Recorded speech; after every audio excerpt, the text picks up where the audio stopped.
말씀은 디도서 2장 11절부터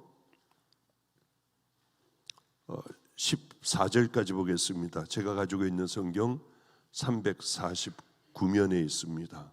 디도서 2장 11절부터입니다. 제가 봉독하도록 하겠습니다. 모든 사람에게 구원을 주시는 하나님의 은혜가 나타나 우리를 양육하시되 경건하지 않은 것과 이 세상 정욕을 다 버리고 신중함과 의로움과 경건함으로 이 세상에 살고 복스러운 소망과 우리의 크신 하나님 구주 예수 그리스도의 영광이 나타나심을 기다리게 하셨으니 그가 우리를 대신하여 자신을 주심은 모든 불법에서 우리를 속량하시고 우리를 깨끗하게 하사 선한 일을 열심히 하는 자기 백성이 되게 하려 함이니라. 아멘, 아멘. 이렇게 세월이 정말 빨리 가는군요.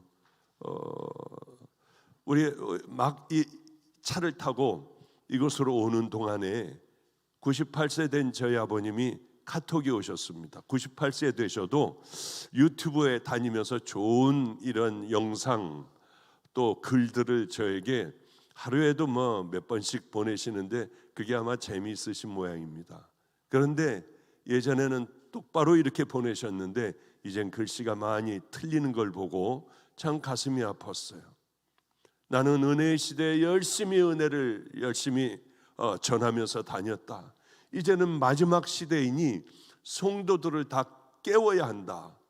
깨우는 말씀을 이제 너는 오늘 해야 한다 하는데 어떻게 시간을 아셨는지 이 미국 시간하고 딱 맞춰 제가 오는 시간에 그렇게 하셨더라고요. 예, 아버님 최선을 다해 준비한 것 말씀을 전하겠습니다. 아버님 건강은 어떠세요? 하루에도 몇 번씩 오는 카톡이 이제는 며칠에 한 번씩 그저 보면은 반가운 카톡 그렇게 띄엄띄엄 오시는 걸 보니 건강이 걱정이 돼서 아버님에게 이렇게 아버님 건강하세요? 하고 났는데 벌써 내릴 시간이 되어 확인은 하지 못했고 예배가 끝나면 그래 애비 걱정 말아라. 네가 아프면은 나는 죽어가. 늘 그 얘기를 하세요. 네가 아프다고 얘기를 들었는데 밤에 부르짖는다. 너 아프면 나는 죽어가. 이럴 때마다 얼마나 가슴이 뭉클한지요. 이제 아버님도 98세시니 하나님 앞에 가실 날이 그렇게 많지는 않았구나 하는데 아버님의 말씀을 요즘 들으면은 그렇게 은혜가 돼요. 우리 누님이 바로 한국에서 온 지 얼마 안 됐잖아요. 아버님을 찾아갔답니다. 연세가 많으니까 아버님에게 갔는데 깜짝 놀랄 만한 얘기를 하시더래요. 나는 며칠 전에 98세가 되었지만 뒹굴면서 울었어. 얼마나 소리를 지르고 울었는지 사람들이 다 뛰어들어오더라. 악을 쓰며 울었어. 이제야 내가 98세가 되니까 철이 들었는데 나는 미워할 사람을 미워했어. 보기 싫은 사람은 안 봤어. 그걸 회개했다고 하세요. 나와 연관이 있는 모든 나에게 속했던 하나님께서 맡겨주신 양들을 다 천국으로 가게 했어야 하는데 난 그렇지 못했어. 싫은 사람을 고개를 돌리고 그게 이제 하나님 앞에 막 가야 하는 그 앞에 계시니 그게 괴로우셨던 모양이에요. 그래 그놈도 천국 갔어야 하는데 그래 이렇게 가슴을 콕 쑤셨던 그놈도 당연히 천국 갔어야 하는데 그렇게 믿었던 놈이 배신을 한 그놈도 천국을 갔어야 하는데 저에게 또 하나의 선생님이 제 마음에 그 얘기를 들을 때 훅 하고 들어왔어요. 뭐냐면 나와 만나는 지금 내게 주어진 이 시간에 나는 뭘 해야 할까? 어떤 말씀을 전해야 할까? 맞아. 다들 내가 누군지 다시 한번 깨닫고 나 어디로 가는지 다시 한번 깨닫고 하나님께서 당신들에게 예수님을 통하여 도대체 뭘 해주셨고 그건 어떤 의미인지, 그걸 받은 우리는 과연 어디로 가고 어떤 삶을 살아가야 할 것인가, 어떤 믿음으로 주님 앞에 살다가 우리는 결국은 분명히 그분 앞에 설 텐데 그때 어떤 모습으로 서야 할 건가, 그걸 가르쳐야 되겠다 하는 생각을 또 한 번 가슴 덜컹거리도록 결단을 하는 그런 계기가 되었습니다. 이제 제가 늘 얘기하는데 중요한 얘기가 있어서 얘기를 다시 해요. 하나님을 만나고 신학대학원을 들어갔지만은 실망투성이었어요. 어떻게 예수 믿고 이 종들이 된다고 하는, 그리고 또 이들을 가리키는 이 사람들이 어떻게 신학생들을 죽여버리는 이런 얘기들을 할까? 마음에 불을 질러 놓고, 그래 나 세상에 나가 목사가 돼 이제는 난 생명을 다하는, 이렇게 하다가 죽어버릴 거야 하는 불을 질러 놔야 할 텐데 예수님이 바다를 걸으셨어요?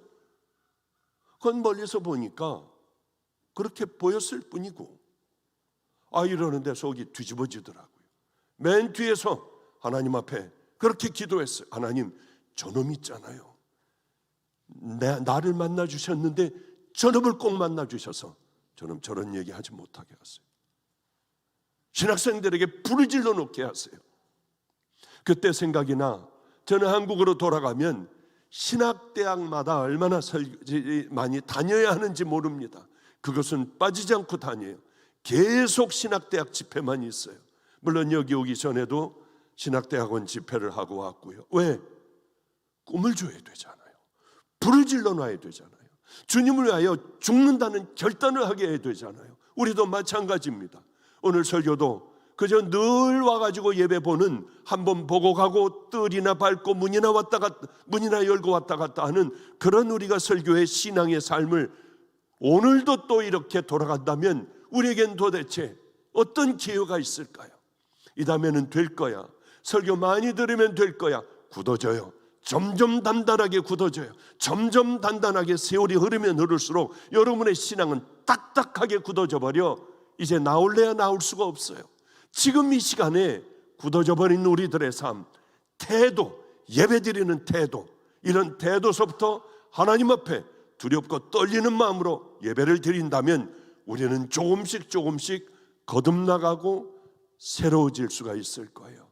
그런 대학원을 얼른 끝내버리고 이제는 생명을 다해 하나님의 일을 해야겠다. 나 같은 노인은 아니었죠 그때요. 나같이 보통 20대 30대들이 그렇게 졸업을 하지 않습니까?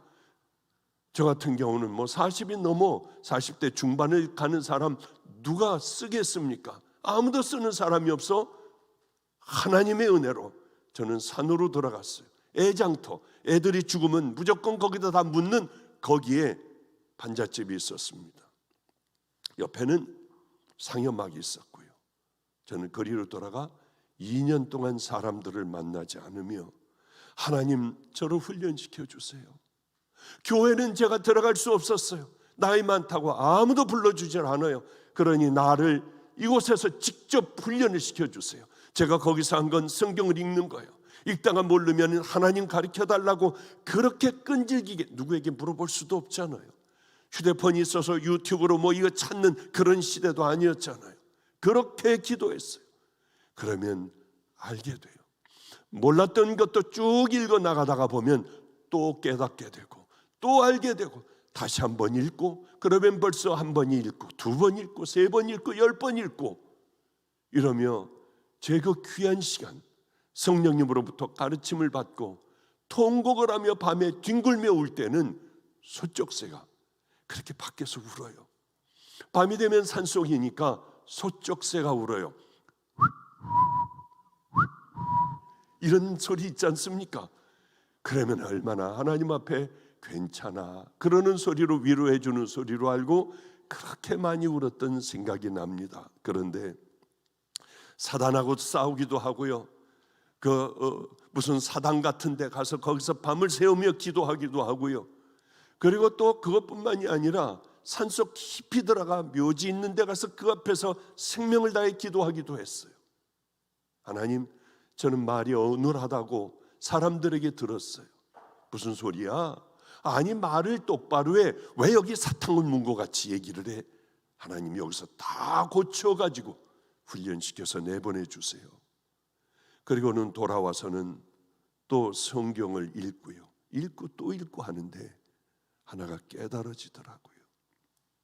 이것들이 다 정리가 되는 어느 그 순간에 좋아서 얼마나 행복했는지 몰라요. 그때쯤에 여호와의 증인들이 둘이 항상 저를 찾아와요. 그래서 하나님의 말씀을 저하고 얘기를 하는데 선생님은 말주변이 너무 좋으세요. 자기네들이 안 되니까 그 다음 사람을 또 데려와요. 그러다 마지막에 교장 선생님까지 데려왔어요. 그 사람이 그 일대에서는 최고로 성경의 권위자인 모양이에요. 그런데 어쩌면 저 같은 바보에게 그분들이 고개를 흔들고요, 딱 몰고 가면은 거기서 나와야 할 텐데 마지막에 몰려도 그분들은 여전히 여호와의 증인으로 남아 있더라고요. 그러며 성경을 읽고 또 읽고 읽고 또 읽고 하는 가운데 가장 하나님께서 주신 큰 깨달음을 하나를 얻게 되었는데, 그게 뭐냐 하면은 사랑하라. 하나님을 마음을 다하고 목숨을 다하고 힘을 다하고 뜻을 다해 하나님 사랑하고 내 이웃 사랑하라. 그러니까 그때 확 깨달은 것이 무엇이냐면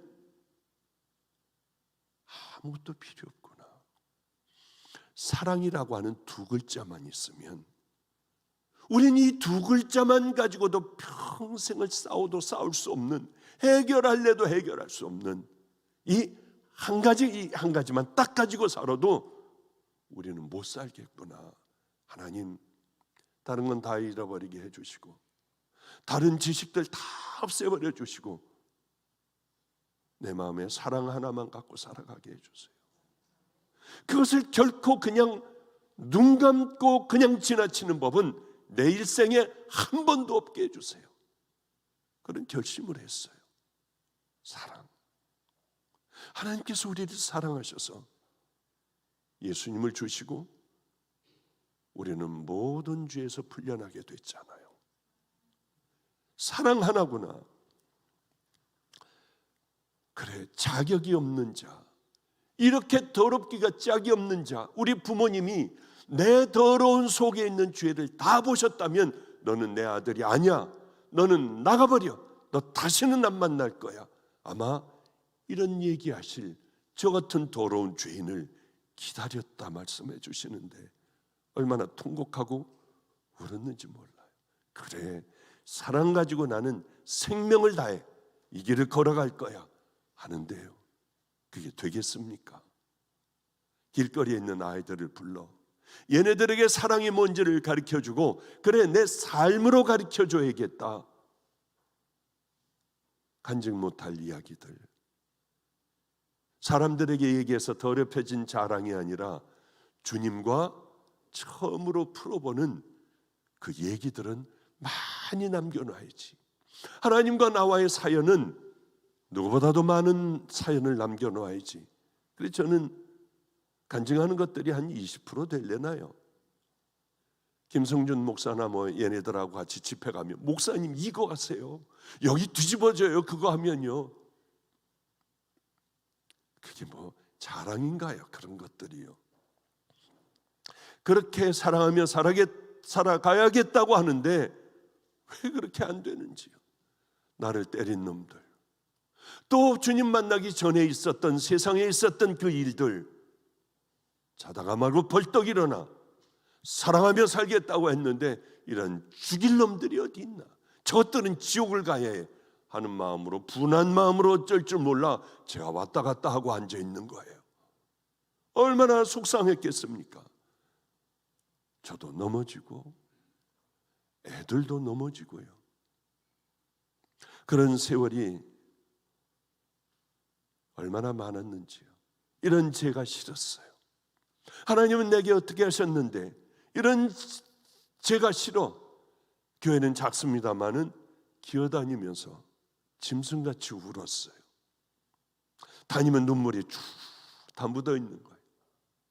거길 기어다니면서 나는 개보다도 못해, 그러다가 우리 지금 아프리카 가 있는 태균 전도사가 일찍 끝나서 저를 놀려주려고 살짝 들어왔다가 제가 울면서 개같이 기어다니는 걸 보고 충격을 받았대요.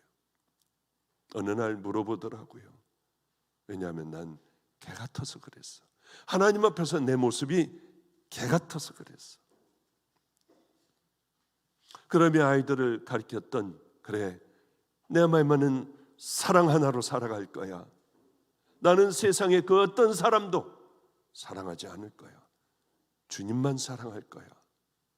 그 누구와도 나는 만나지 않을 거야 하며 살아온 세월, 벌써 제가 얼마 전에 70생일이었어요. 그러면 내 생일날 사람들이 자꾸 찾아와서 밥도 사주고 뭐 이렇게 하는데 나 어떻게 해야 될까? 이번 생일은 70생일이니까 9월 15일이었거든요. 그래, 가장 어려운 교회 집회를 가자. 거기서 지내면 되겠구나. 세인트루이스에 8가정밖에는 없대요. 목사님이 저하고 띠동갑이에요. 82세. 거길 가야겠다. 그리고 그곳으로 갔어요. 도착한 날이 제 70생일이었어요. 하나님 기뻐하시면 되지. 그날 하나님을 가장 기쁘게 해드리면 되지. 내가 기뻐서 되겠나요? 왜? 용서받은 죄인인데요. 그래서 거길 갔더니 첫날 식사가 어느 성도님네 내리자마자 어느 성도님네 가가지고 식탁을 받았는데 말도 안 돼요. 화려하게 꾸민 건 아니에요. 그렇진 않아요. 그런데 어쩌면 제가 좋아하는 나물들, 어쩌면 야채들 이런 걸로 다 해놨을까? 아니, 이거 말도 안 돼. 그래서 제가 물어봤어요. 어떻게 이렇게 된장찌개에 내가 좋아하는 것만 여기 있느냐 했더니 누님한테 전화를 했대요. 뭘 좋아하는지. 저는 감격을 했거든요. 그러면서 그러더래요. 누님이 절대, 지금 생일인데 절대 케이크 갖다 놓으면 큰일 난다. 선물 같은 거 하지 말아라. 한갑되고 뭐고 어디 도망 다닌다. 항상 저는 집에서도 밖에 나가서 차에서 우리 집 불 다 꺼지기까지 내 생일날이 제일 고생해요. 다 잔담에 들어오려고요. 다 불이 꺼지면은 조용하게 내 방 들어와 불도 안 켜고 가텐 다 치고요. 그러고 조용히 잤어요. 그런 날들이 아마 대부분이었을 거예요. 왜 그러냐면 하나님만 영광 받으셔야지 제가 못 넣으면 박수를 받고 그러겠습니까? 그런 생각을 해요. 오늘 본문으로 빨리 들어가야 되겠군요. 또 가면서 사랑이라고 하는 단어와 쭉 연관이 되는 오늘 그 설교를 하려고 합니다. 사도 바울은 그레데 섬이라고 하는 섬에 디도라고 하는 정말 신앙의 아들이 있었어요. 이 신앙의 아들을 우리 아버지같이 설교 들어가는 아들에게 뭐를 얘기를 해줘야 될까를 꼭 해주고 싶어서 디도서를 쓰게 됐습니다. 너 목회 잘해야 돼. 목회는 바로 이런 거야. 그리고 설교할 때 뭐가 제일 중요한 줄 아니? 제일 중요한 부분을 너는 이것을 놓쳐서는 안 돼 하느라고 오늘 본문을 이제 쓰게 된 거예요. 디도서를 쓰게 된 겁니다. 이 내용은 무엇이냐 하면 어떤 신앙의 기초를 갖고 있느냐 하면 우리들의 믿음이라는 게 무엇인 줄 아느냐. 진정한 신앙은 하나님의 전적인 은혜에 기초를 두고 있는 거다. 자격 없는 우리 같은 그런 이 세상에 우리 같은 자들을 하나님의 무조건적인 사랑, 베풀어지는 하나님의 일방적인 확 베풀어 주시는 그 사랑으로 우리는 살아나게 된 자다. 이거를 얘기하고 싶은 거예요. 에베소서에도 보면은 사도 바울은 이런 얘기들을 많이 하고 있습니다. 하나님의 전적인 은혜라고 하는 거예요. 에베소서 2장 8절서부터 제가 한번 읽어볼게요. 너희는 잘 생각을 하면서 여러분들 들으세요. 딴 생각하지 마시고요. 여기 예배드리러 왔잖아요. 한 구절 한 구절을 여러분 마음속에 콱콱 집어넣어 보세요. 가장 중요한 구절을 지금 읽어드릴 테니까 너희는 그 은혜에 의하여 믿음으로 말미암아 구원을 받았나니, 이건 무슨 말인지 알죠? 예수님께서 이 땅에 오셔서 십자가에 달려 모진 고난을 다 당하셨어요. 우린 그 10분의 1만 당해도 죽을 거예요. 못 견딜 거예요. 믿음으로 그걸 믿는 자들, 정말 마음에 믿는 자들, 그 자들이 예수님 앞에 나와 내가 죄인인 것을 알고 내 죄를 깨끗게 하여 주실 분은 예수님 한 분밖에 없다고 하는 것, 천국 가는 방법은 바로 이거 하나밖에 없다고 하는 것을, 그것을 믿음으로 말미암아 구원을 받았나니 이것은 너에게 난 것이 아니요 하나님의 선물이라. 행위에서 난 것이 아니니 이는 누구든지 자랑치 못하게 할 것이니라. 사도 바울은 이렇게 하나님의 은혜를 계속 이제 말씀을 하세요. 저는 주님을 만나고 그런 생각을 했습니다. 절대로 내가 가짜는 되지 않겠다. 신앙의 가짜는 내가 안 되겠다. 왜냐하면 하나님, 저 어렸을 때 상처받고 예수 안 믿었잖아요. 그 많은 사람들, 교인들이 굉장히 많았어요. 교인들이 아버님 때에 이 북한에서 넘어온 사람들이 너무 많았기 때문에 굉장히 많았습니다. 센 사람들이. 그 사람들이 싸웠는데 저 그래서 예수 안 믿었거든요. 그들은 무엇인가요? 가짜란다. 얼마나 많은 가짜들이 있는 줄 아니? 저는 그때에 결단을 했어요. 내가 세상에서는 가짜가 되고 세상에서는 거짓말쟁이가 되고 악한 자라 할지라도 나 절대 신앙의 가짜는 되지 않겠다. 여러분, 성도 여러분, 이 안에 왜 가짜가 없겠어요? 그저 겉만 그럴듯하게 거룩한 모습으로 예배를 드리는 사람들이 왜 없겠습니까? 지옥 갈 사람들이 뿔을 달고 나오나요? 그렇지 않아요. 마귀 형상을 하고 앉아있을까요? 그렇지 않아요. 이렇게 다들 거룩하게 앉아있는 거예요. 그러나 여기서 좌와 우로 반드시 갈린다는 거죠. 하나님의 그 은혜로 말미암아 우리가 믿음으로 구원을 받지 않으면은 우리는 이 좁은 길을 걸어갈 수가 없어요. 내가 죽을 수가 없어요. 아무리 용서하려고 해도 안 되는 거예요. 아무리 사랑을 하려고 발버둥질을 쳐도 그게 되지가 않는 거예요. 저는 그걸 크게 깨달았거든요. 나같이 악한 자, 온갖 더러운 죄를 다 저지른 자, 예수님을 믿는다고 하면 고개부터 돌리고 손가락질부터 했던 나, 목사의 아들이지만은 대대로 예수 믿는 집안의 아들이지만은 장손인 나는 떠났어요. 왜? 교회 싸움하는 걸 보고요. 그리고 주님을 만나던 그날 머리를 찢어가며 울었던 기억이 나요. 왜 나를 기다리셨어요? 늘 하잖아요. 이건 저에게 사도 바울이 말을 타고 다마스커스를 가다 예수님을 만난 것 같이 저에게는 잊을 수 없는 평생의 간증거리예요. 가장 중요한 시간의 간증거리예요. 왜 나 같은 자를 기다리셨어요? 앞을 봐라. 고개를 들었을 때 십자가가 보일 때 한없이 울었어요. 주님은 나 때문에 오셨구나. 다른 사람이 아니라 날 살리려고 오셨구나. 그러고 울었던 기억이 있습니다. 그리고 한없이 우는데 저를 무너뜨리는 성경 구절을 지금도 가장 좋아하는 성경 구절이 제 안에 들렸어요. 하나님이 세상을 이처럼 사랑하사 독생자를 주셨으니 이는 저를 믿는 자마다 멸망치 않고 영생을 얻게 하려 함이니라.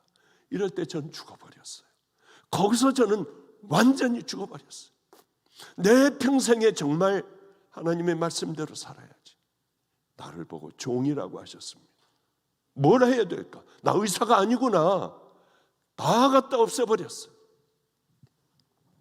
모든 것 다 찢어버렸어요. 다시는 돌아오지 못하도록 퇴로 다시 돌아올 수 없는 길을 딱 막아버렸어요. 그때 너무 잘한 것 같습니다. 사람들은 다 의사도 하면서 병원도 하면서 돕기도 하고 아프리카도 가고 사람들도 치료해주고 하라고 했지만은 저는 자신이 없었어요. 이 길 이렇게 가다 보면 나는 또 끝장날 길로 다시 갈 거는 뻔했습니다. 술 먹을 거고요, 다시 노름할 거고, 하고 싶은 뒤에서 저지르는 악한 것들, 설교 강단에서 할 수 없는 그 짓, 더러운 짓에 또 빠질 것 같았어요. 퇴로를 차단해버려야지. 다 팔아 없애버리고 전 돌아올 집도 없었어요. 그러기에 아마 끝까지 힘들지만은 비틀거리며 걸어갔던 것 같습니다. 그래요. 얼마나 힘들었는지 머리를 막 찢어버렸어요. 죽어야겠더라고요. 정말 이렇게 해가지고요, 깨지라고 쾅 박았어요. 머리가 터져나갈 것 같이 아프고 토하더라고요. 다 토했어요, 먹은 걸. 그래도 머리가 터질 것 같아도 나는 죽어야 되겠더라고요. 하나님이 살아계신데 이렇게 살아온 게 내가 나를 용서를 못하겠는 거예요. 그래서 막 그냥 머리를 부딪히기 시작을 하고 뒹굴고 울고 다 토해냈어요. 토한 것을 마갈 다락방 원장실 뒤에 가서 땅을 파고 얼마 되지도 않는 것 집어넣고 꼭꼭 묻으면서 박보영이에요. 토한 건 박보영이에요. 박보영이 다시는 나오지 않도록 하나님 이 안에 묻어주세요. 다시는 나오지 않도록. 긍휼이라고 하는 건, 하나님의 긍휼로 구원받는다는 긍휼이라고 하는 것은 저주받아 마땅한 사람들이, 이런 사람들, 이제 끝장나버린 사람들 값을 주고 정상으로 회복시켜 주는 것 아니겠습니까? 저는 주님을 만나던 날 그렇게 울었어요. 그리고 신학대학원을 졸업하고 산으로 올라가 정말 생명을 다하는 주님 앞에 훈련을 받으려고 애쓰는 그때도 있었어요. 목회를 하며 한 20여 년 살아온 삶도 있었어요. 그런데 그저 그 삶들이 전부 죽어야 할 죄인, 내가 생각해도 토해버릴 이 지옥 갈 죄인, 하나님의 은혜를 받아 산 거예요. 그것이 여러분들에게 진정 이것이 깨달아진다면 어떻게 남을 비판하고 판단하고 정죄하며 어떻게 이런 모습으로 거짓과 탐욕과 음란과 더러움으로 어떻게 판단하며 살아갈 수가 있겠습니까? 우리는 우리의 삶을 다시 한번 깊이 정말 생각을 해봐야 돼요. 내가 지금 살아온 삶이, 지금 예배드리는 이 태도가 주님이 원하시는 태도인가? 그 삶인가? 붙들고 있는 죄가 나는 조금도 두렵게 생각하지 않는 그런 내 삶인가? 그런 생각을 해요. 그렇다고 하면 내가 구원받은 자녀라고 하면, 구원받지 못했으면 다시 십자가 밑으로 가세요. 주님은 날 위하여 십자가에 달려 모진 고난을 다 당하셨습니다. 나 좀 구원해 주세요. 예수님의 긍휼을 따라 나를 그 빗방울이 떨어져 내 더러운 죄들을 다시는 짓지 않도록 나를 씻어주세요. 그리고 씻겼나 안 씻겼나 알 필요도 없습니다. 나는 구원받은 믿음의 자녀임을 믿으면 여러분은 분명히 구원받고 깨끗하게 씻어진 자녀예요. 난 이거 잘 안 돼, 뭐 이러다가 뭐 또 죄 짓는 거 아니야? 그럼 여러분은 아닌 거예요. 중요한 게 있습니다. 이제 그 다음부터 믿고 나와 싸우는 거예요. 나를 십자가에 못 박는다는 게 뭔 줄 압니까? 예수 믿는 건 내가 죽는 거야. 죽는 게 뭔 줄 알아요?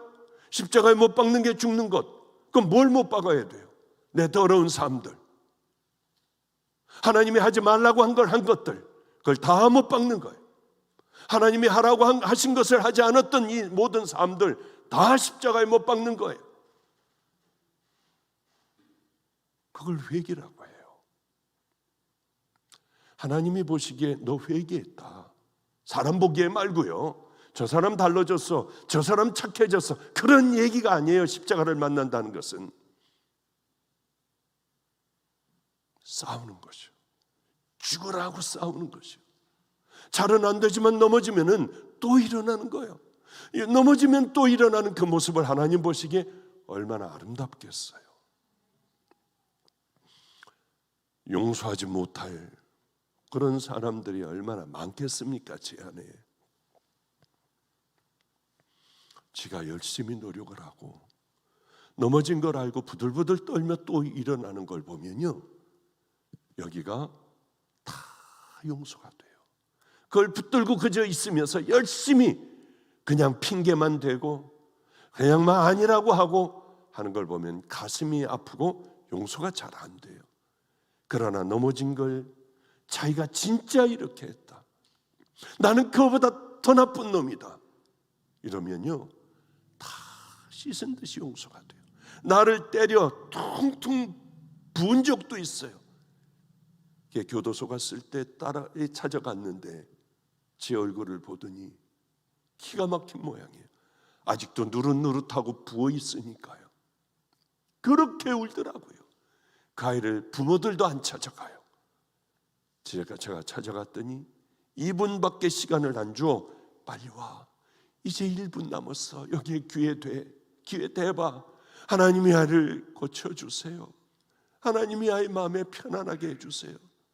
저는 괜찮아요. 그랬을 때 이 아이가 거기서 거듭나더라고요. 저는 그 아이가 정말 하나님께서 귀하게 여기는 그 아이가 될 줄은 상상도 못했어요. 다시는 안 하는 것. 그러나 인간이기 때문에 또 넘어지잖아요. 주님 고난의 손 붙들고 또 일어나 또 걸어가는 것, 그게 아름다운 성도들의 생애 아니겠습니까? 그래요.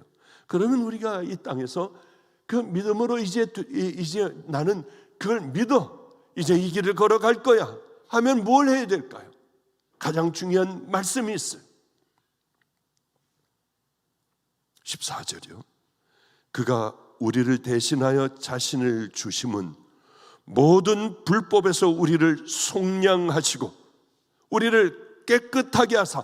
자, 이제 여기까지는 알아요. 우리가 중요한 문제가 있어요. 그래, 하나님께서 우리를 깨끗하게 하시고 모든 죄를 다 돈을 주고 값을 주고 다 사셨구나. 이제 우리를 깨끗하게 하셨구나. 그러면 그 다음이 얼마나 중요한 겁니까? 우리를 깨끗하게 하사 선한 일을 열심히 하는 자기 백성이 되게 하려 하십니다. 뭘 해야 합니까? 우리가 이제는 하나님의 자녀로서 그거 뭐 행위야 뭐야 이런 생각하지 마세요. 하나님 말씀에 순종하며 살아갈 때 우린 선한 삶을 살아갈 수밖에 없어요. 선한 일들을 탐나는 대로, 우리 눈에서 딱 보이는 대로 우린 선한 일들을 할 수 있는 데서 다 해야 돼요. 구속이라고 하는 건 뭡니까? 구원이라고 하는 건 뭡니까? 대가를 지불하고 다시 회복시킨다는 거예요. 다시 하나님의 자녀로 만든다는 거예요. 하나님의 자녀답게 살아가는 삶을 위해서는 예수님께서 피를 안 흘릴 수가 없었어요. 십자가는 우리 불법의 대가였어요.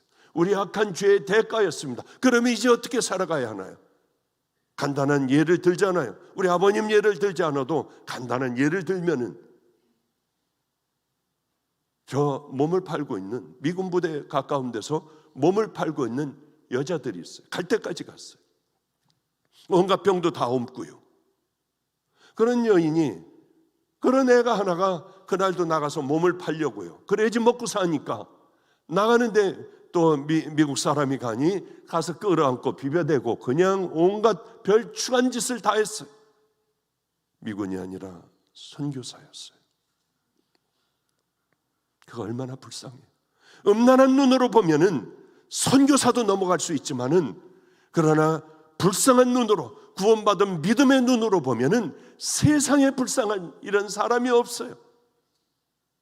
그 여인을 데리고 자기 걸 다 팔아 가서 빚을 정리를 해주고 데리고 미국 뉴저지로 왔어요. 이제 그래, 교회도 열심히 다니고 학교도 들어가 공부도 하고 이제 그런 매너도 배우기 시작하고. 얼마나 힘들겠어요, 이 여인은요. 그래, 이제 좋은 남편 만나 결혼을 하며 신앙 좋은 가정을 이루면 제일 행복한 거 아니겠어요? 그런데 뉴저지로 와. 이게 여기서 따분하기가 짝이 없는 거예요. 뉴욕으로 건너가 뭐 이러가면서 몸을 파는가 뭐 그러가면서 몸을 팔고 살아간다면 여러분 어떻다고 생각하세요? 우리가 그 모습이 아닌가? 이렇게 그대로 살아간다고 하는 것은 그런 거 아닌가? 죄라고 하는 건 좀 전에 말씀드렸듯이 하지 말라고 하는 거 하지 말고 하라고 하는 거 열심히 하는 것, 이 반대가 죄라는 것 아니겠습니까? 제가 한 번은 암 환우들을 많이 신방을 합니다. 근데 신방할 게 한 교회만 모르는데 마가이다라 빵에 있는데 필그림 성격교회, 방주교회 이거 뭐 다 돌아다녀야 돼요. 그러니 한 번만 돌아다녀도 사람이 지쳐요. 코로나 때 열심히 다녔어요. 코로나 때 절대 대구가 난리가 법석이 났을 때요. 그때 뭐 이 마스크니 뭐 손 소독제니 뭐 잔뜩 가장 위험할 때 그때 우리는 대구로 가서요. 우리 가지고 있는 마스크까지 다 줘버리고 우리는 그냥 거기서 일했던 기억도 나요. 참 얼마나 힘들고 어려운지요. 하나님 말씀대로 살아간다고 하는 것이 때로는 두렵기도 하고 때로는 가고 싶지 않은 곳들도 있고, 그런데 문제는 뭐냐면은 우리가 이렇게 구원받은 우리가 다시 불법으로 강력하게 우리를 끌고 가는 거예요. 강력해요, 그 힘은.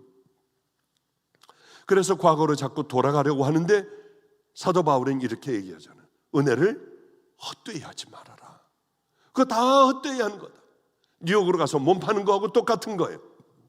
그 서신을 통하여 은혜는 간직해야지 헛되게 버리는 것이 아니다. 이스라엘 백성들 보세요. 그 힘든 모든 과정을 거쳐 이제 나와 광야로 돌아가니까 이 사람들 기회만 있으면 애굽으로 돌아간다는 거예요. 자꾸 돌로 모세를 쳐 죽이려고 하고 우린 애굽에 돌아가야 한다고 하는 거예요. 애굽을 그리워하면 안 돼요. 그러면 은혜를 헛되이 하는 거고 그 인생은 끝장나 버리는 거예요. 왜? 두 번째로 돌아가 버리면은 여기 안 오려고 하고 코를 박고 여기서 살아가게 돼요. 더러운 죄 가운데 살아가게 되는 거예요. 내가 돌아가고 싶은 시절은 언젠가? 화양연화, 가장 그리운 시절, 내 인생에 꽃이 피는 시절은 언젠가? 저는 주님 만났을 때예요.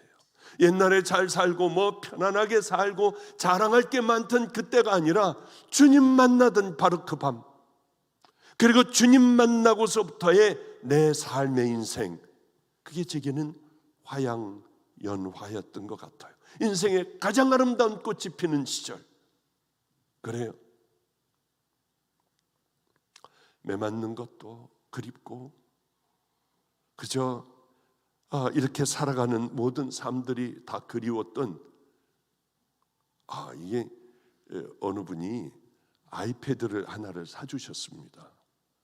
미국에서 집회 갔더니 제 아이패드를 보더니 이거 오래된 거라고, 그렇지 않아도 이게 잘 안 돼가지고 바꾸려고 좀 마음먹었는데 어떤 분이 오더니요 1테라바이트 이걸 사주셨는데요. 근데 이 설교를 지금 하는데요, 이게 이렇게 나와요. 이거 어떻게 해야 되는지 모르겠어요. 이럴 때요. 한참 가야 되는데 뭘 얘기했는지도 모르겠고 너무 좋아했는데요.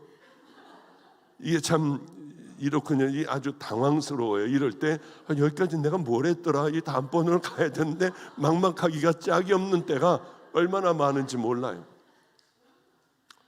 하여튼 어쨌든 간에 그 뭐 이거 말고 이거 버리고 다른 걸로 뭐 가도 되겠죠. 참 하나님의 말씀대로 살려고 하다가 보면은 이 가운데 있다가 보면은 옛날에 그쪽으로 강하게 가고 싶은 거예요. 타락했던 때로요. 끈적거리는 때로. 이것을 했을 때 마음이 편한 때로 자꾸 돌아가고 싶은 거예요. 그런데 우리 믿음의 자녀들은 여기서 싸울 줄 아는 사람들이 믿음의 자녀예요. 그래, 나는 어떤 값을 주고 나는 어떤 예수님을 만나 어떻게 난 여기까지 왔나. 싸구려 예수님을 만난 분들은 싸구려의 길을 걸어갈 수밖에 없고 들락날락할 수밖에 없어요. 그러나 값비싼 하나님의 아들이 이 땅에서 정말 생명을 다 나 때문에 허락하여 주신 이 비싼 구원을 받은 믿음의 자녀들은 함부로 돌아갈 수 없다고 하는 거죠. 저는 그래서 아이들에게 그것을 열심히 가르치기 시작을 했어요. 그래, 우린 생명을 다해 믿음의 길을 걸어가는 거예요. 안 돼요. 이게 자꾸 또 옛날로 돌아가고 우리는 탐나는 대로 선한 일을 해야 돼. 그런데 얘네들이 어느 날서부터는 그 선한 싸움을 싸우기 시작을 하고요. 젓가락 하나만 갖고 가면은 우린 먹을 게 없으니까, 도시락 싸줄 것도 없으니까 진수성찬 애들 걸 다 뺏어가지고 좋은 반찬 다 먹고 난 다음에 자, 니들 먹어 하면 각자 도시락을 가져가서 먹는 거예요. 이런 아이들이 어느 날인가 굶기 시작을 하더라고요. 젓가락을 부러뜨리고 가기도 하고요. 얼마나 행복했는지 몰라요. 그래, 맞아. 믿음의 길은 이렇게 걸어가는 거야. 그리고 아이들은 점점 주님을 알고 떨어질 아이들은 이쪽으로 가고요. 따라오는 아이들은 오른쪽으로 가길 시작을 했어요. 우리 아버님이 그렇게 몸부림을 치며 통곡을 하며 밤을 새도록 운 거는 이쪽 길을 걸어가는 이것들을 왜 내가 놔뒀을까? 이것들을 향하여 함께 잃어버린 한 마리의 양을 향하여 생명을 다하여 끌고 이 길을 당연히 걸어가야 하는데 98세가 되셔 뒹굴며 우시며 고통스러워 하시는 것이 바로 이 사람들이에요. 여러분, 성도 여러분, 우린 다른 거 다 실패해도 괜찮아요. 모욕을 당하고 능멸을 당하고 가지고 있던 것들 다 없으면 어떻습니까? 가장 중요한 것은 이 길 걸어가면 안 돼요. 자존심이 상하건 뭐하건 간에 어떻게든 우리는 주님의 길을 향하여 걸어가는 믿음의 자녀들이 되어야 하는 거예요. 마침 잘 됐네요. 이거를 어쩌면 이놈은 이렇게 글을 잘 쓸까? 아주 은혜를 받았어요. 이 글에. 이놈도 못되기가 짝이 없는 놈이었어요. 참 제 마음을 참 아프게 했어요. 내가 어려서부터 데리고 살던 이 아이 깡패 쪽에 몸을 담더라고요. 아주 유명한 깡패가 하는 식당이 있었어요. 그 깡패에 물을 받고 그 다음 2인자가 되려면 잔인해야 하고 이 깡패가 하는 모든 일들에 최선을 다하여 충성을 해야 돼요. 얘는 오토바이를 타고 다니며 음식도 배달하고요. 험하기가 짝이 없는 일들을 했어요. 저는 깡패로 들어갔다고 하는 얘기만 들었죠. 그러던 어느 날이었어요. 강대영 목사라고 있는데 강대영 목사의 교회에서 절 보고 부흥 집회를 해달래요. 나는 가난하기가 짝이 없는 목사, 다 실패한 목사, 해도 모든 아이들이고 뭐고 다 옛날로 돌아가 버려 텅 빈 교회를 지키고 있는 이런 별 볼 일 없는 목사에게 강대영 목사가 자기네 교회에 와가지고 집회를 해달래요. 집회를 하러 가는데 2층이었습니다. 이제 이렇게 2층으로 올라가려고 하는데 오토바이를 누가 붕 하고 오토바이를 하고 보는데 얘하고 저하고 눈이 마주쳤어요. 너무 충격이었어요. 이름도 부르지 못하고 태균아 이름도 부르지 못하고 그냥 가만히 멍하니 서서 그 아이를 보니 그 아이는 저를 뒤를 돌아보며 오토바이를 타고 배달을 가더라고요. 자꾸 걔도 사고 날 뻔했어요. 저를 쳐다보고 있길래요. 마음이 얼마나 무너졌는지. 늘 그렇게 싸움을 많이 했어요. 이 아이가 저에게 카톡을 보내왔어요. 이제는 아프리카에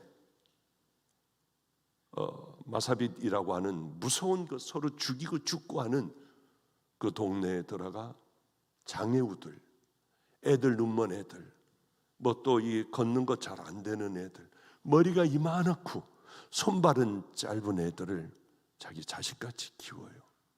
얼마나 의외로운지 몰라요. 근데 뒤적이다가 얘가 저에게 카톡해 온 것. 그래서 내가 야 송재야, 이거 혹시 읽어주면 내 자랑 같지 않니? 아니요, 아주 은혜스러웠어요.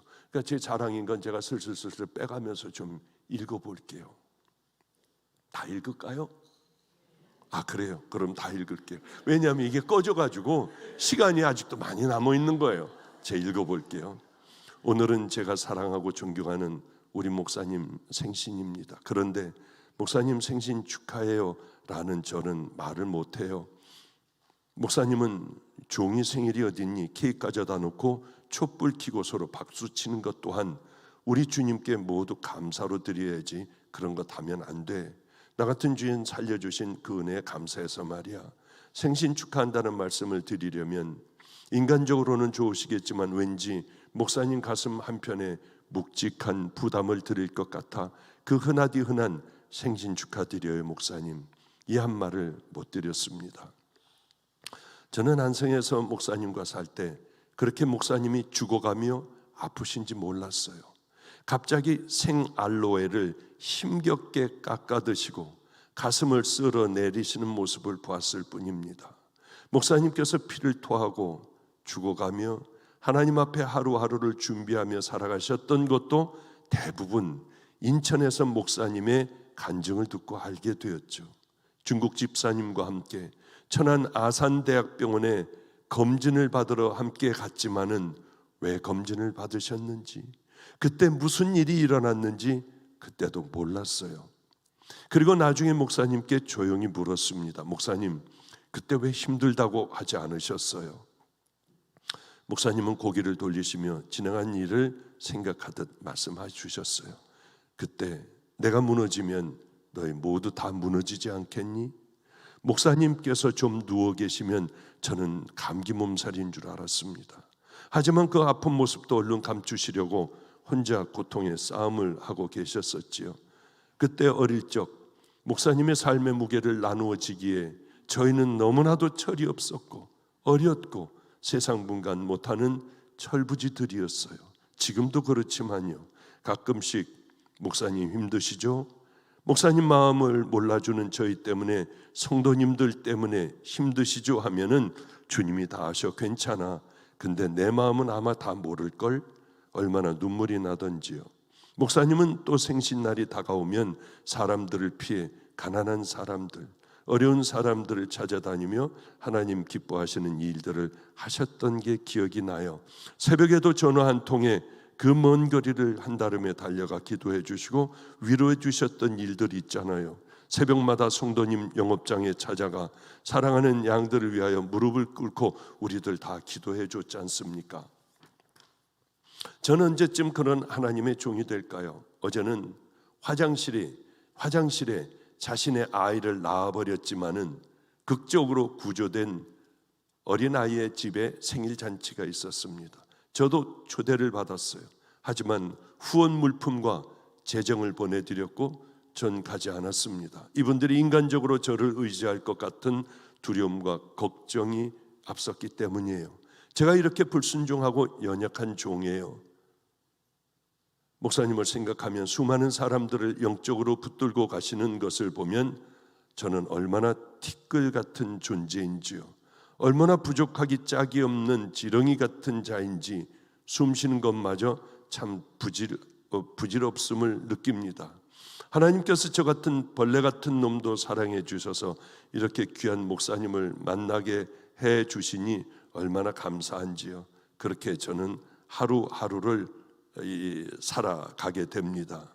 케냐에는 전기가 자주 나갑니다.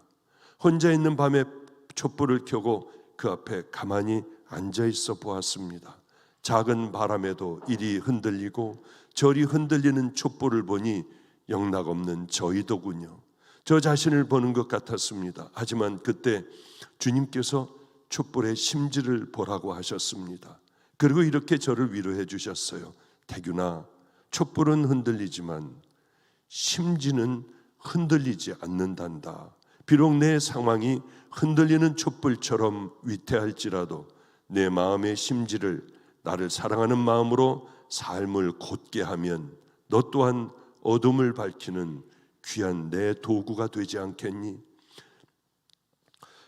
그날 밤 그렇게 눈물과 감사의 밤을 보냈습니다. 거센 태풍이 불어닥칠 때 그렇게 큰 거목도 쓰러지고 차들도 이리저리 뒹굴며 날아가 버립니다. 하지만 낮은 땅에 있는 잡초들은 뿌리째 뽑히지 않습니다.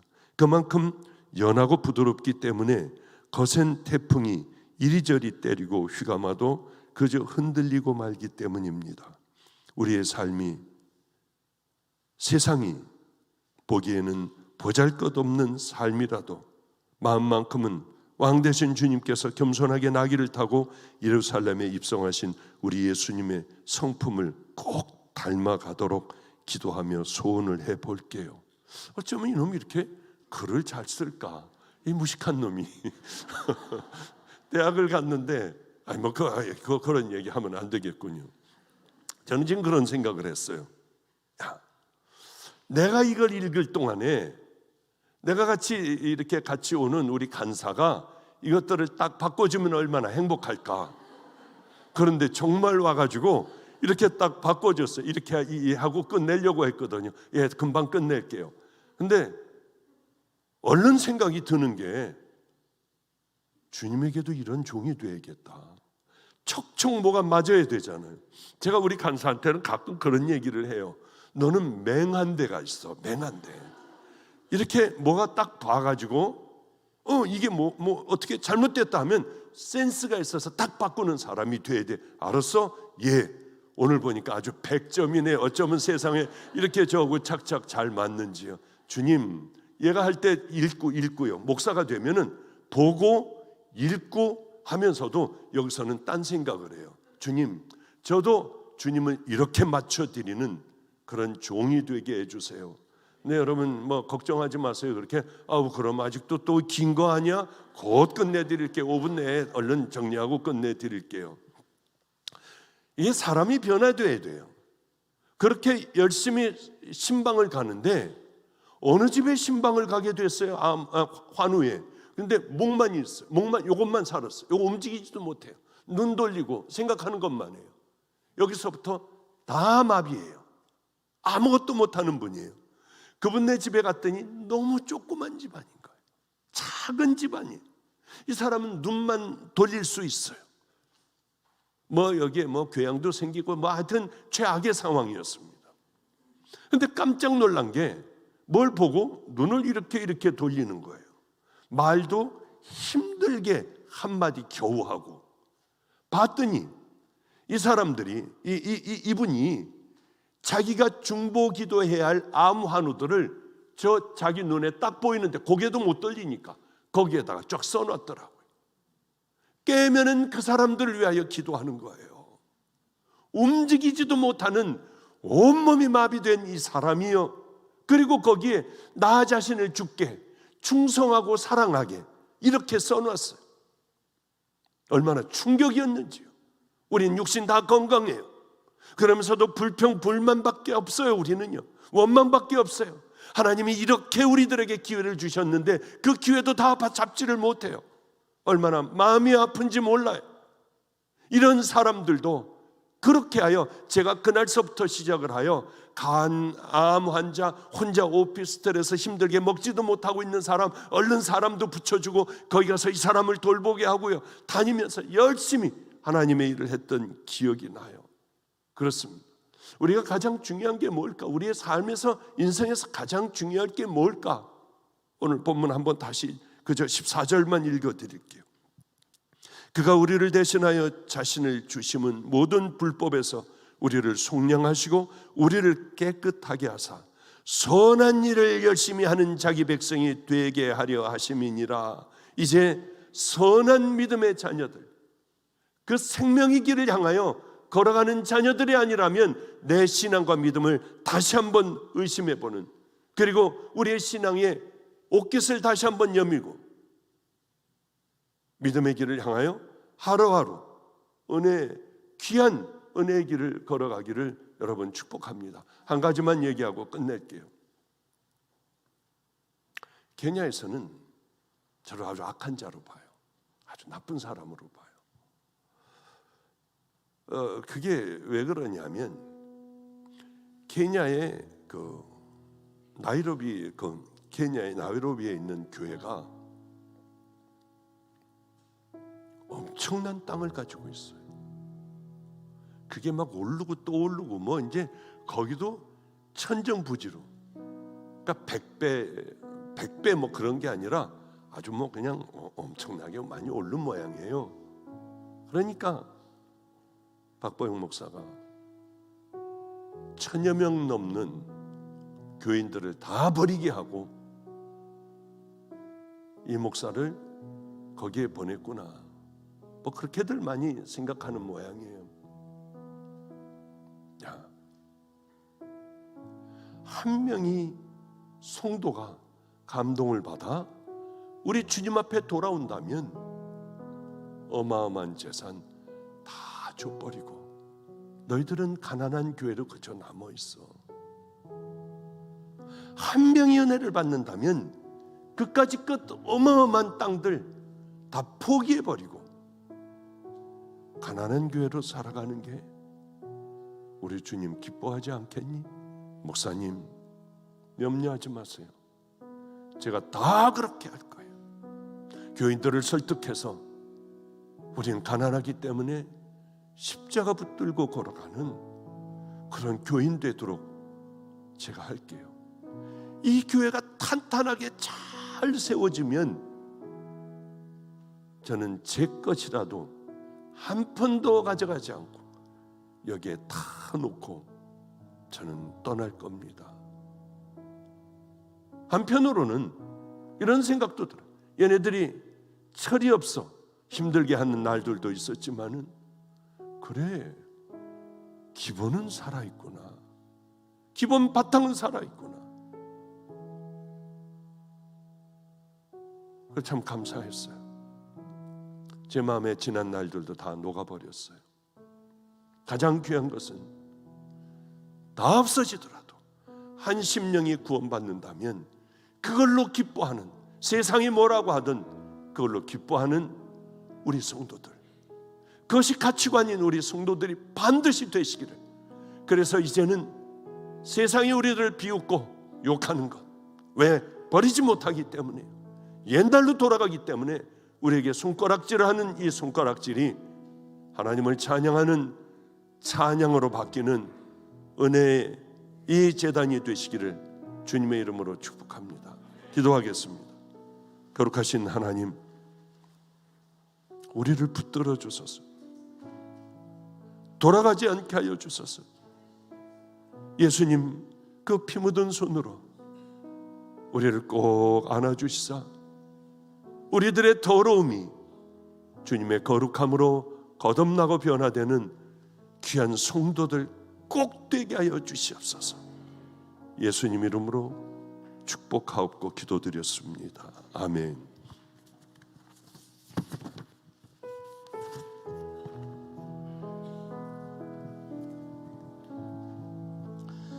우리 시간에는 김현재 성도가 받은 은혜를 주님 앞에 찬양으로 드리겠습니다. 여러분 같이 마음 모으시고 마음속으로 이 찬양 같이 주님 앞에 드리시기를 바랍니다.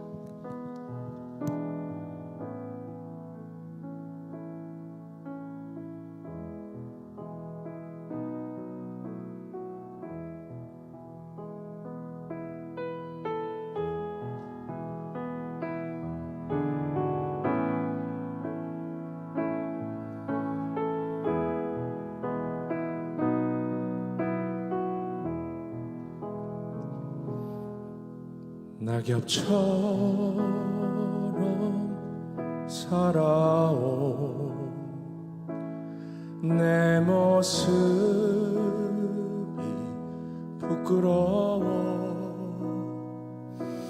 나의 모습 감추려고 어두운 길 걸었네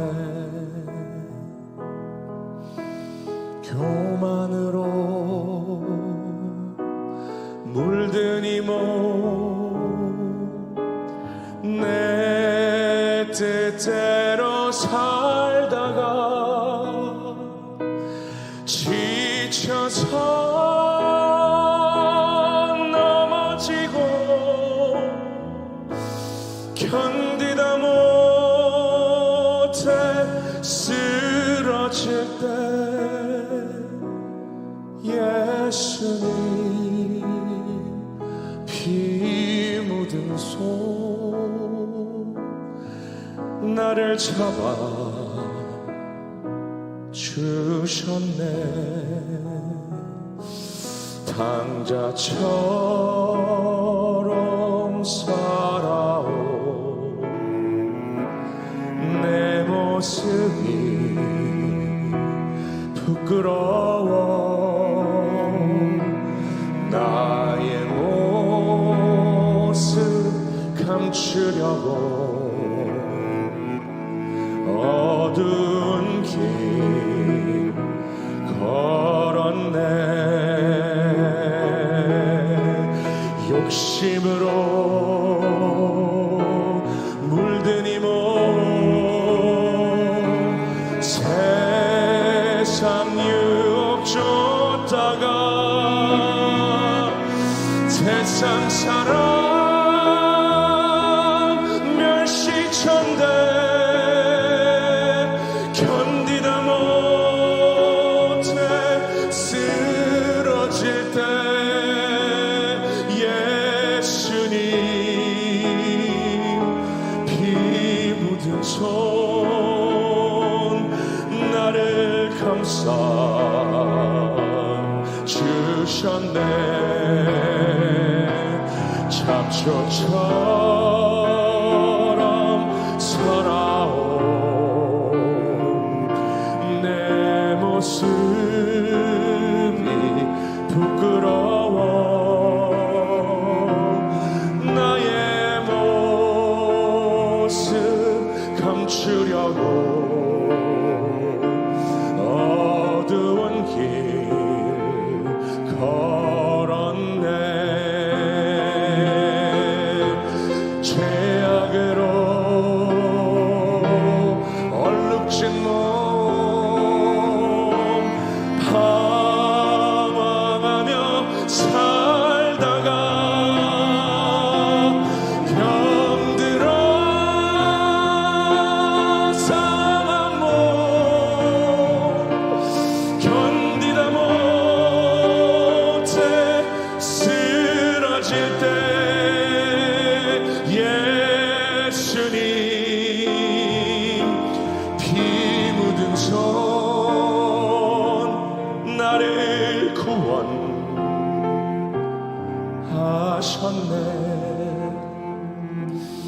예수님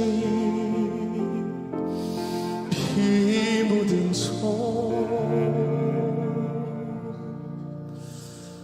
나를 구원하셨네.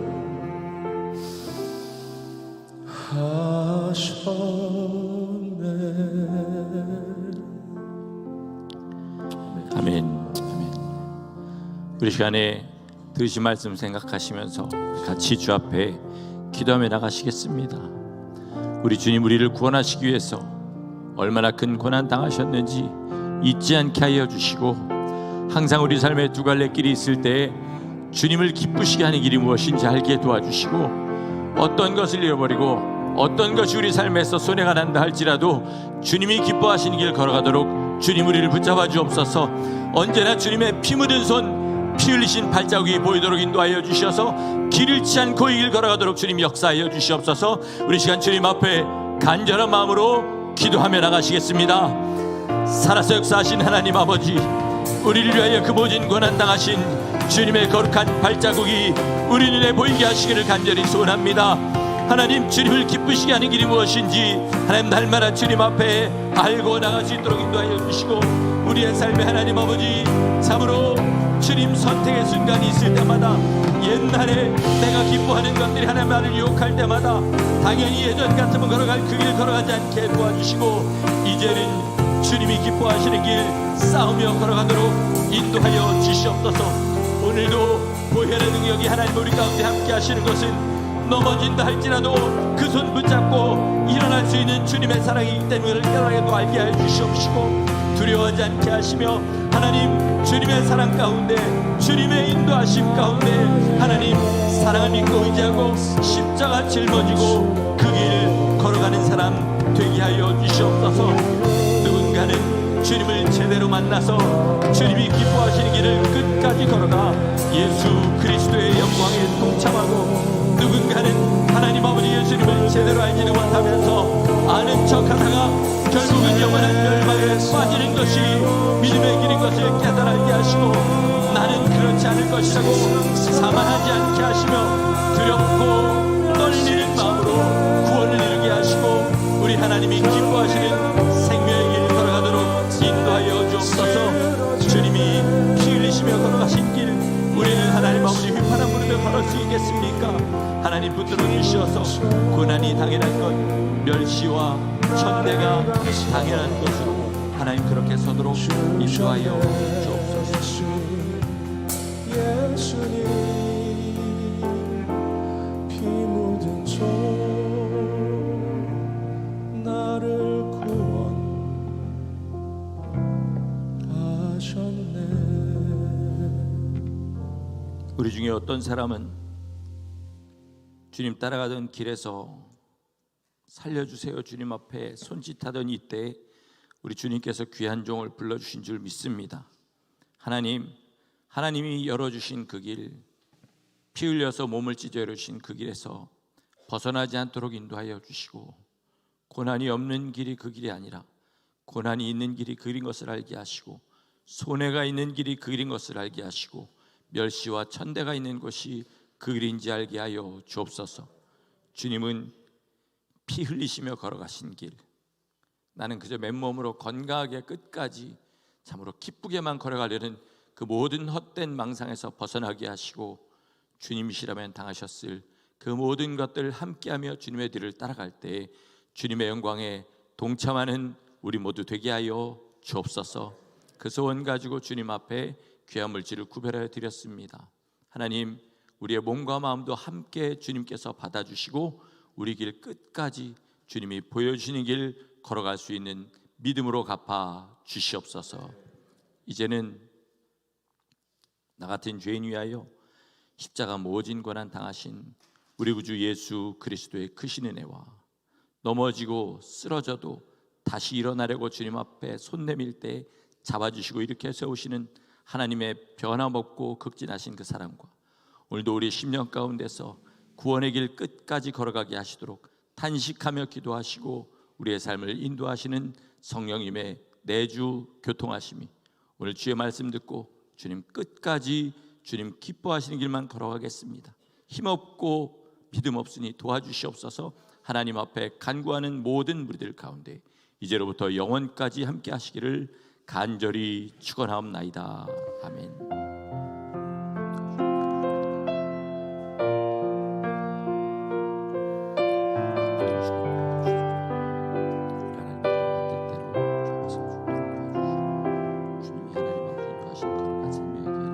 끝까지 걸어갈 수 있기를 간절히 소원하고,